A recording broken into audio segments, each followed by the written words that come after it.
ಪಕ್ಷೇತರ ಅಭ್ಯರ್ಥಿ ಸುಮಲತಾ ಅಂಬರೀಶ್ ಅವರು ಕೂಡ ಮಂಡ್ಯದಲ್ಲಿ ಭರ್ಜರಿ ಕ್ಯಾಂಪೇನ್ ಅನ್ನು ನಡೆಸ್ತಾ ಇದ್ದಾರೆ. ಇನ್ನೊಂದೆಡೆ ಸುಮಲತಾ ಅಂಬರೀಶ್ ಅವರ ಗೆಲುವಿಗಾಗಿ ಅಭಿಮಾನಿಗಳು ಕೂಡ ಕಸರತ್ತನ್ನ ನಡೆಸ್ತಾ ಇದ್ದಾರೆ. ಮೈಸೂರಿನ ಕೆಆರ್ ನಗರದ ಅಭಿಮಾನಿಯೊಬ್ಬರು ಸುಮಲತಾ ಅಂಬರೀಶ್ ಅವರ ಗೆಲುವಿಗಾಗಿ ಉರುಳು ಸೇವೆಯನ್ನ ಮಾಡಿದ್ರು.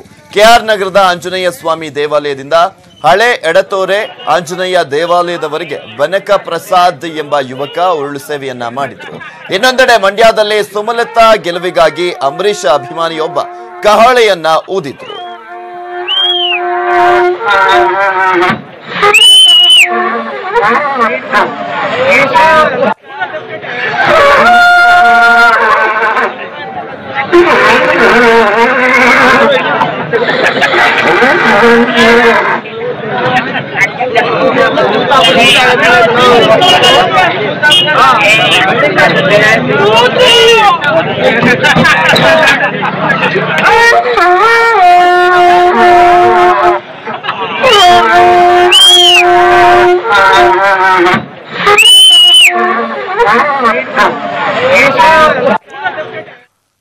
ಮಂಡ್ಯದಲ್ಲಿ ಸಿಟಿ ರವಿ ಅವರು ಸುದ್ದಿಗೋಷ್ಠಿಯನ್ನ ನಡೆಸ್ತಾ ಇದ್ದಾರೆ. ಬನ್ನಿ ನೋಡೋಣ.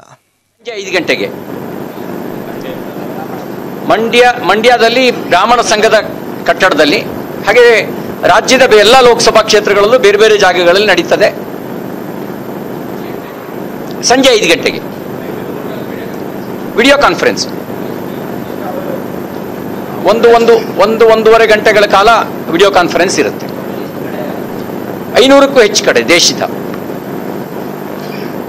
ರಾಜ್ಯದ 28 ಲೋಕಸಭಾ ಕ್ಷೇತ್ರಗಳಲ್ಲಿ. ನಾನು ಈ ಜಿಲ್ಲೆಯ ಉಸ್ತುವಾರಿ ಸಚಿವ ಶ್ರೀ ಪುಟ್ಟರಾಜ್ ಅವರ ಪತ್ರಿಕಾ ಹೇಳಿಕೆಯನ್ನು ಗಮನಿಸಿದೆ. ಅವರು ಐಟಿ ದಾಳಿ ರಾಜಕೀಯ ಪ್ರೇರಿತವಾಗಿ ಮಾಡಿರುವ ದಾಳಿ ಅಂತಕ್ಕಂಥ ಮಾತನ್ನ ಹೇಳಿದ್ದಾರೆ. ಅವ್ರು ಬಿಜೆಪಿಯನ್ನು ಹೇಳುತ್ತಾನಿದ್ದಾರೆ, ಪ್ರಧಾನಮಂತ್ರಿಗಳನ್ನು ಹೇಳುತ್ತಾನಿದ್ದಾರೆ, ರಾಷ್ಟ್ರೀಯ ಅಧ್ಯಕ್ಷರ ಬಗ್ಗೆ ಮಾತಾಡಿದ್ದಾರೆ, ಇಲ್ಲಿಯ ಪಕ್ಷೇತರ ಅಭ್ಯರ್ಥಿಯ ಬಗ್ಗೆ ಮಾತಾಡಿದ್ದಾರೆ,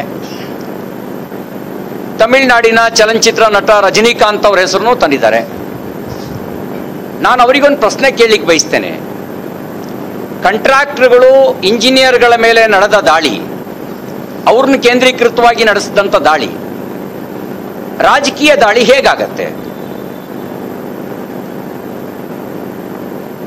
ಮುಖ್ಯಮಂತ್ರಿಗಳ ಮನೆ ಮೇಲೆ ದಾಳಿ ನಡೆಯಲಿಲ್ಲ, ಮಂತ್ರಿಗಳ ಮನೆ ಮೇಲೂ ದಾಳಿ ನಡೆಯಲಿಲ್ಲ, MLA MP ಗಳ ಮನೆ ಮೇಲೂ ದಾಳಿ ನಡೆಯಲಿಲ್ಲ.